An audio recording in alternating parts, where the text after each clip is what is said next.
Halo, berjumpa lagi dengan saya. Kita masih mengupas seputaran gangguan asam lambung, grade anxiety, psikosomatis yang selama ini saya derita. Kita cuma hanya berbagi, mudah-mudahan bisa menginspirasi kita bersama. Kemarin saya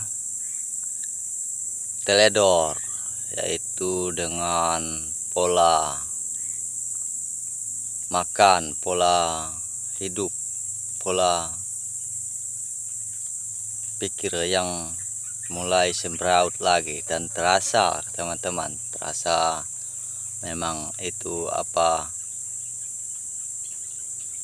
berefek pada kesehatan kita kalau kita sudah menderita asam lambung, grade anxiety, psikosomatis itu sendiri. Kemarin saya, karena hobi saya itu berburu, malam hari saya berangkat pas habis hujan itu kan, berangkat berburu sampai jam 11 pulang. Habis pulang tidur malam hari, bangun pagi badan terasa tidak enak, udah terasa gelisah, perasaan was-was muncul lagi, ya kan. Kalau udah gelisah itu pasti was-was itu muncul lagi, karena itu tadi dia mengikuti sensasi itu. Perasaan kita udah mulai tidak nyaman lagi, ya kan. Malam pertamanya, malam kedua karena diajak teman kawan, ya kan, ayo katanya berburu, mumpung tidak ada aktivitas ini, katanya musim hujan, bulan gelap, iya kan. Kalau terang bulan berburu itu susah kawan-kawan, karena itu tadi binatangnya rada liar gitu.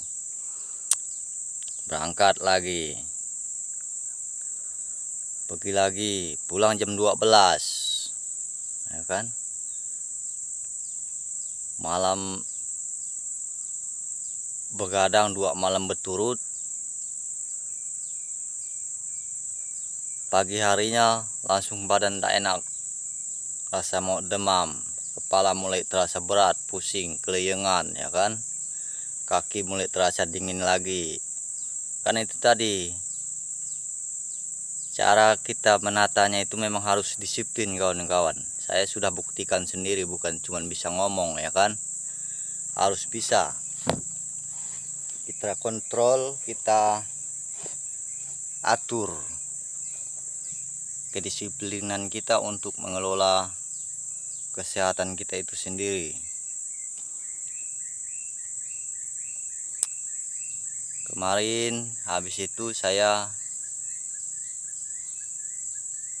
mulai lagi terapkan lagi, ya kan. Ini sudah agak mendingan karena saya udah agak bisa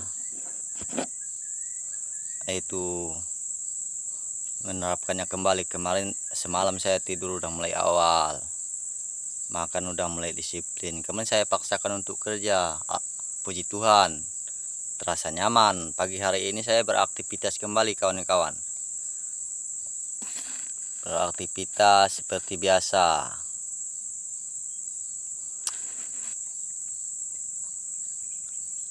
Mumpung cuaca lagi cerah sekarang, saya terus terang saya ini ngaret getah kawan-kawan, ya.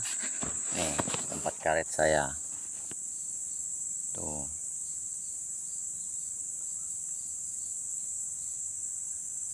Karena cuaca lagi bagus, karena aktivitas saya memang seorang petani, tapi tidak ada salahnya kita untuk saling berbagi.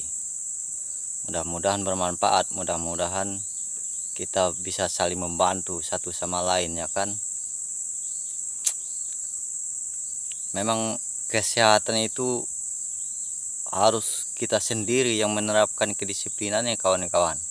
Kalau kita tidak disiplin, bagaimanapun kita berobat, bagaimanapun kita berusaha, tidak bakal bisa maksimal hasilnya, karena usaha kita itu tadi terkadang diabaikan apa yang betul-betul bisa merasa apa membuat kita nyaman itu tadi terkadang kita lalai gitu ya kan.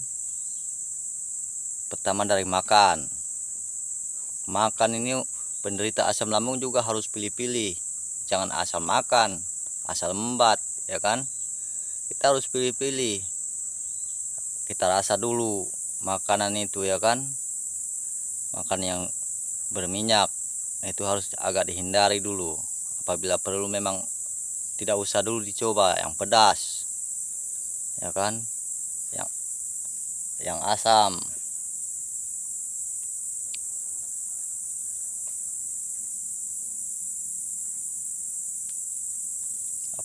Memang harus disiplin kawan-kawan.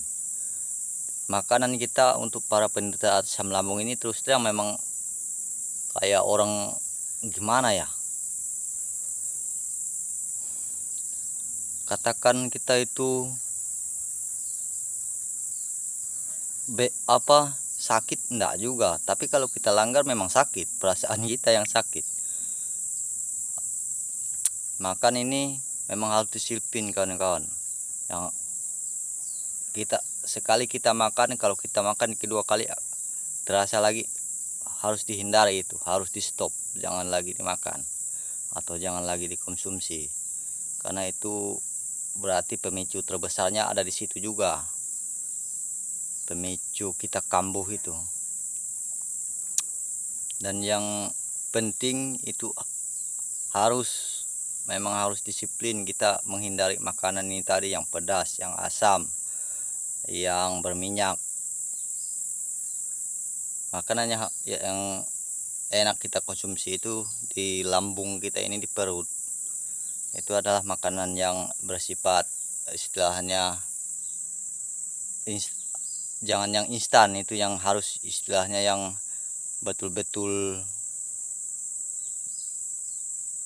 yang sayur-sayuran yang hijau kayak bayam dibening ya kan. Kita makan sayuran itu enggak juga harus sayuran tiap hari, harus ada juga daging untuk menjaga protein kita biar tenaga kita ada gitu. Kalau kita makan sayuran terus, vitaminnya memang besar, cuman tenaga kita kadang enggak ada, kadang kita cepat lapar karena enggak ada apa istilahnya, kalau ibarat timbangan itu enggak ada pemberatnya gitu. Jadi harus imbang, tapi kita harus teliti makanan yang kita makan itu sejenis seperti apa gitu, dan bagaimana rasanya di dalam badan kita setelah kita makan itu, biar kita bisa terus mengontrol diri kita untuk bisa terus merasa nyaman, untuk bisa terus berada dalam posisi badan kita terasa enak. Karena sekali aja kita merasakan badan kita tidak nyaman, perasaan was-was, perasaan gelisah, perasaan cemas itu hadir lagi kawan-kawan. Makanya harus itu tadi saya memotivasi kita semua supaya tetap disiplin dalam menerapkan pola makan, pola hidup, dan pola pikir. Istirahat itu perlu, penting. Makan itu perlu, penting. Jadi jangan diabaikan, jangan dianggap sepele, jangan dianggap